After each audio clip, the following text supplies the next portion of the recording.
মোল্লা ভাই, মামলার কাজ তো সম্পূর্ণ শেষ। এখন শুধু শামসু আর সেলিমরে গ্রেপ্তার করার পরোয়ানা জারি করতে পারলেই আমাদের খেলা শেষ। আমরা তাহলে সাকসেস হতে পারবো। একবার যদি খালি শামসু এবং সেলিমরে জেলে ঢুকাইতে পারি, তাহলে দেখবেন সব খেলা এখানেই শেষ হয়ে যাইব। তখন আমরা আমাদের মতো করে সব কিছু একেবারে সাজিয়ে নিতে পারবো। হ, যেটা নিয়ে সবচাইতে বেশি ভয় পাইতেছিলাম সেটাই সম্পূর্ণ করছি। অবশেষে বাহাদুরকে দিয়া মামলাটা করানো সম্ভব হইল। সব কিছুই আমাদের প্ল্যান অনুযায়ী হইতেছে। সমস্যা নাই। মামলা যেহেতু এন্ট্রি করাইতে পারছি, এখন তাহলে শামসু এবং সেলিমকে অচিরেই গ্রেপ্তারও করাইতে পারবো। শামসু এবার খুব ভালো করেই ফেঁসে গেছে মোল্লা ভাই। এখন দেখি শামসু এই জাল থেকে নিজেকে কিভাবে উদ্ধার করে। একদিকে প্রেসিডিয়াম সদস্যদের চাপ তো ওর উপর রয়েছে, অন্যদিকে আবার মামলাটাও এন্ট্রি হয়ে গেল। এখন শামসু চারিদিকের এই চাপগুলো কিভাবে মোকাবেলা করে সেটাই দেখতে হইব। শামসু তো মনে করেছিল এ মোল্লা হয়তো কাঁচা খেলোয়াড়। একবার যে ভুল কইরা জেলে গিয়েছি, সেই ভুল আর জীবনেও হইব না। ওটাই আমার রাজনৈতিক কেরিয়ারের সবচাইতে বড় ভুল সিদ্ধান্ত ছিল। কত বড় বড় রাজনৈতিকবিদদেরকে আমি গোল খাইয়ে আসলাম, আর এই শামসুর কাছে কি আমি কখনোই পরাজিত হইব নাকি? জেলখানায় বৈশা বৈশা সারাক্ষণ শুধু একটা কথাই চিন্তা করছি যে যেভাবে হোক এখান থেকে আমাকে বের হইতে হইব। আর একবার যদি বের হইতে পারি, তাহলে শামসুর ধ্বংস অনিবার্য। আঙ্কেল, আপনি কি স্থায়ী কমিটির সদস্যদের সাথে কোনো রকমের যোগাযোগ করছিলেন? ওনাদের বৈঠকে কি সিদ্ধান্ত আইলো সেটা তো এখন পর্যন্ত জানতে পারলাম না। ওনাদের বৈঠকে সিদ্ধান্তের অপেক্ষায় আছি। এই সিদ্ধান্তের উপর প্রেসিডেন্ট দেখি কি সিদ্ধান্ত নেয় সেটাই দেখার বিষয়। সিদ্ধান্ত কি আর, এখানে সব সিদ্ধান্তই, সবচাইতে বড় কথা হচ্ছে শামসুকে দল থেকে বের করতে হবে। এটাই হচ্ছে ওনাদের সিদ্ধান্ত। যার কারণেই তো ওনারা সকলেই একত্রিত হইয়া বৈঠকে বইছে। তবে আমার সাথে কথা হয় নাই। আগে আমাকে মামলার বিষয়টা সমাধান করতে বলছে। ওই দিকের বিষয়গুলো ওনারা দেখবে। সমস্যা নাই, তুমি টেনশন করো না। শামসু এবার আর আমাদের এই পাতা জাল থেকে বের হইতে পারবে না কোনোভাবেই। এখন আঙ্কেল, সকল নেতাকর্মীদেরকে নিয়ে একটাই দাবি তুলবেন আপনারা, যে আগামী 24 ঘন্টার ভিতরে শামসুকে যেন পুলিশ গ্রেপ্তার করে। আর শামসুকে গ্রেপ্তার করলেই দল থেকে ওরে অটোমেটিক বহিষ্কার করে দেওয়া হইব। একটা সংবাদ সম্মেলন ডাইকা প্রেসিডেন্টকে ঘোষণা দিতে বলবেন যে সেলিম এবং শামসুর এই ব্যক্তিগত অপরাধের সাথে দল জড়িত না, যার কারণে ওদেরকে দল থেকে বহিষ্কার করা হইল। আর দল থেকে বহিষ্কার করলেই তো শামসুর পিছনে ব্যাকআপ দেওয়ার মতো আর কেউ থাকবে না। তখন ওরে নিশ্চিত ফাঁসির দড়িতে ঝোলানো আমাদের কোনো ব্যাপারই হইব না। হ্যাঁ ইরফান, দাবি তো আমাদের এইটাই। তারপরেও যদি প্রেসিডেন্ট আমাদের কথা না শোনে তাহলে বিরোধী দলের নেতা তরিকুল তো আছেই, প্রয়োজন পড়লে পরে আবারও মাঠে নামাইতে হইব। আমাদের যত চ্যাংড়া প্যাংড়া আছে সব ওর পিছনে দিয়া রাস্তাঘাট অবরোধ করে শামসুর গ্রেপ্তারের দাবি জানানো হইব। এদিকে এবি পার্টির নেতাকর্মীরাও আছে, সকলকে নিয়েই এবার শামসুর বিরুদ্ধে মাঠে নামব। শামসু কিভাবে বেঁচে ফিরে সেটাই দেখব ইরফান। তাহলে আপনারা যান, দেখেন হানিফ আঙ্কেলের সাথে বিষয়টা নিয়ে বসেন, ওনারা কি সিদ্ধান্ত নিল। আর এইদিকে যে মামলাটাও এন্ট্রি করা হয়েছে, শামসুকে এখন গ্রেপ্তার করানোর বিষয়ে কি সিদ্ধান্ত নেওয়া হইব সেটাও ওনাদেরকে জানাতে বলেন।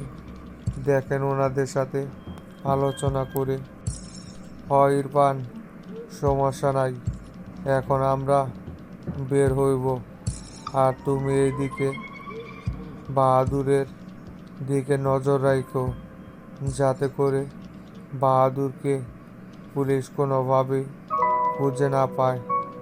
আর একটা সমস্যা আছে, কিন্তু বাহাদুরকে পুলিশ খুঁজে না পেলেও শামসুর কিন্তু লোকজন আছে, এদের মাধ্যমেও বাহাদুরকে তুলে নিয়ে যেতে পারে।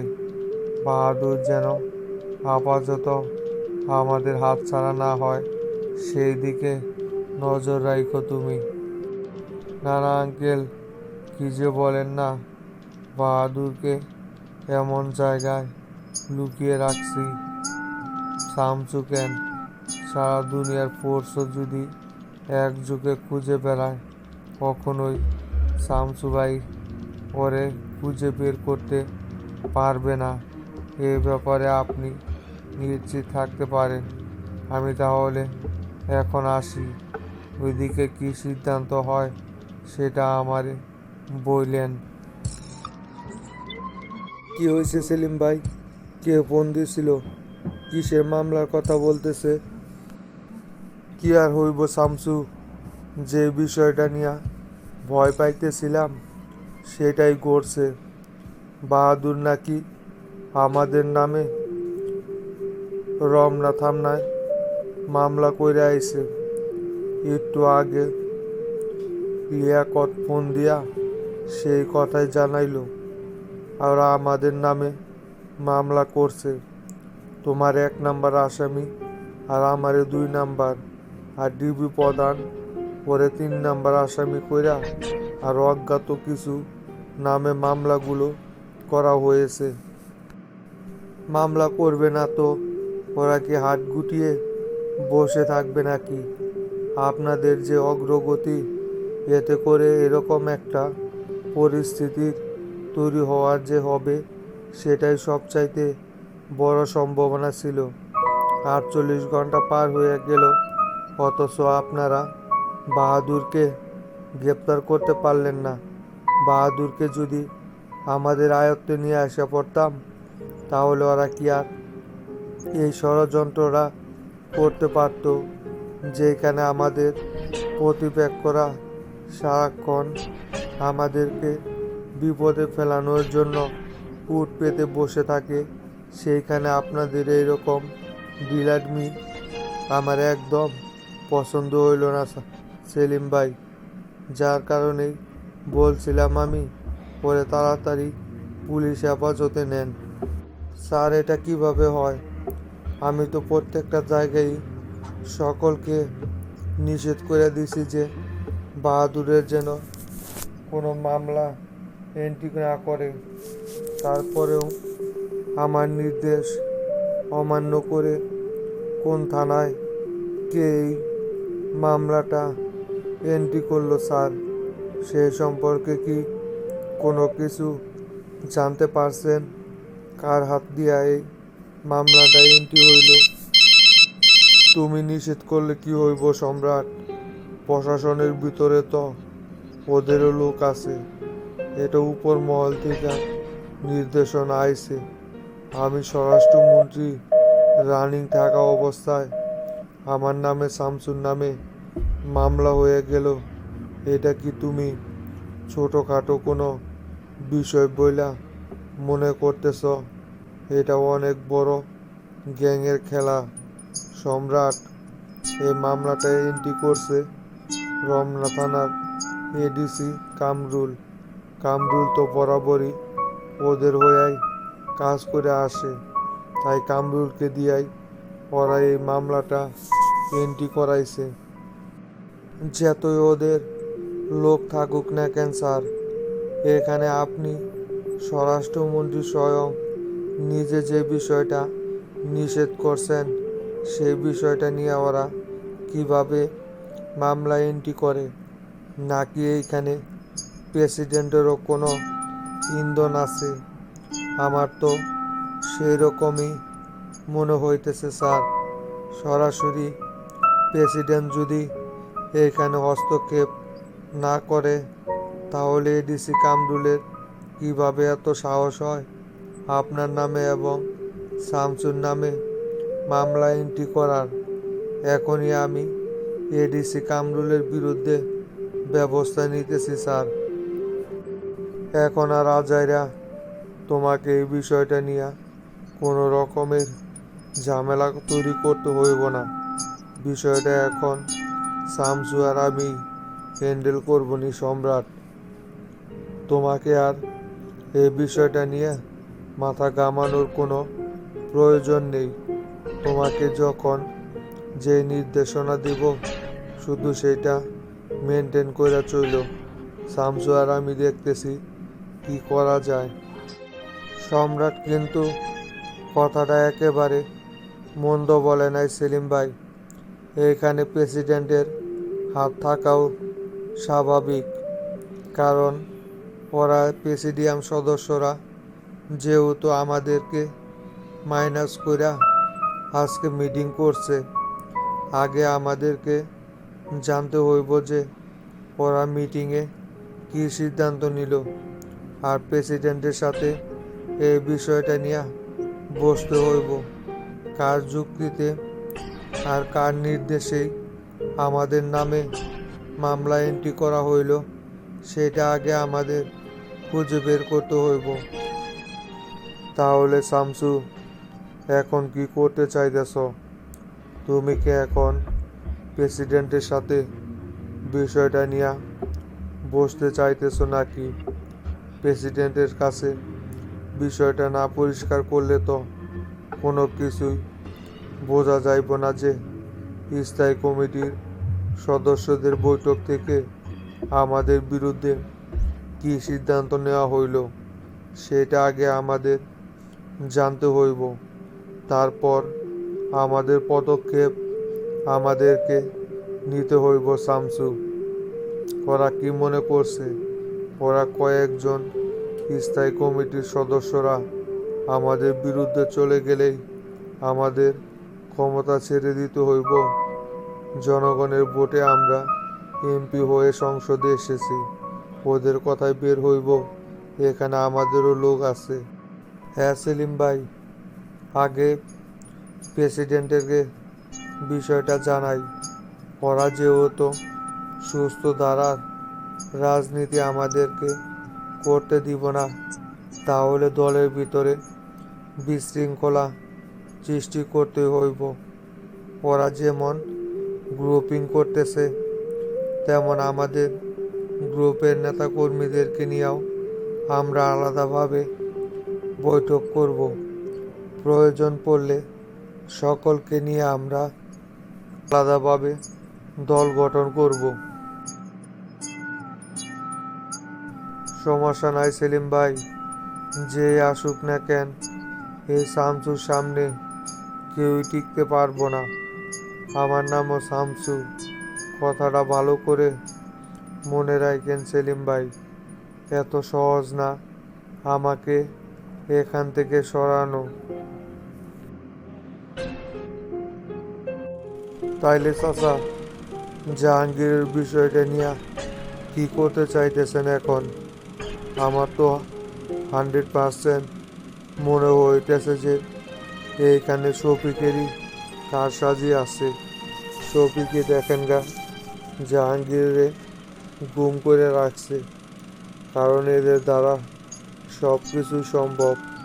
হাবিব ভাইকে মানসিকভাবে দুর্বল করার জন্য জাহাঙ্গীরে হয়তোবা অপহরণ করা হয়েছে।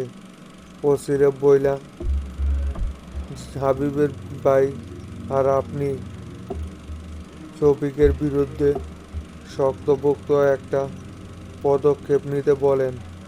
দেখেন সুর করে জাহাঙ্গীর বের হয়ে আসবো। আমি 100% শিওর যে শফিক এই ঘটনা ঘটাই, যেই ঘটাক না কেন, অবশ্যই ওর বিরুদ্ধে শক্তপোক্ত ব্যবস্থা নেওয়াই হইব। বগুড়াতে এই ধরনের গুম খুনের রাজনীতি কখনোই আমরা বরদাস্ত করব না। আমরা সব সময় গুম খুনের রাজনীতি থেকে নিজেদেরকে সরিয়ে রেখেছি এবং অন্য কাউকেও এই গুম খুনের রাজনীতি কখনোই করতে দিব না রে তোতা। ওই যদি এই ঘটনার সাথে কোনোভাবে সম্পৃক্ত থাকে তাহলে অবশ্যই ওর বিরুদ্ধে কঠোর থেকে কঠোরতম ব্যবস্থা নেওয়া হইব। আগে এখানকার মিটিংটা শেষ করি, তারপর ওসির সাথে সরাসরি এই বিষয় নিয়ে আলোচনা কর। চাচা, শফিক নিশ্চিত নিজের পরাজয় জানতে পাইরা মাথা ঠিক রাখতে পারতেছে না। এক এক সময় এক এক ধরনের ভুল সিদ্ধান্ত নিয়ে যাচ্ছে। নিজের ক্লাব ভাঙচুর কইরা আমাদের উপর দৌড় চাপাইতেছে। এদিকে আবার যারে তারে গুম করে ফেলাইতেছে। এগুলো কিন্তু কোনোভাবেই চাচা ন্যায়নীতিপূর্ণ কোনো সিদ্ধান্ত আমার মনে হইতেছে না। নির্বাচনে জয় পরাজয় আছে, তাই বলে এইভাবে একরোখা সব কিছু করে যাব আর আমরা কি মুখ বুঝে সেইগুলো সহ্য করে যাব চাচা? এগুলো কিন্তু মেনে নেওয়া যায় না। শফিকের এই কর্ম। মাস্টার, আমিও কিন্তু তোতার কথার সাথে একমত পোষণ করতেছি। জাহাঙ্গীরের এই মিসিং হওয়ার পিছনে আমি আর কোনো কারণ দেখতে পারতেছি না। একমাত্র শফিকই পারে এরকম ঘটনা ঘটাইতে। যে করে হোক মাস্টার, জাহাঙ্গীরের যেন জীবিত উদ্ধার করা যায় তার একটা ব্যবস্থা করো। শফিক মূলত আমাদেরকে নির্বাচনের মুখ থেকে সরানোর জন্যই এই পরিকল্পনা সাজাইছে। দেখো গা, বারবার আমারে বইলে আসতেছিল সময় মতো এমন জায়গায় হাত দিমু যে নির্বাচনের মোড়টাই ঘুরে যাইব। এখন বুঝতে পারতেছি তাহলে এই পরিকল্পনা।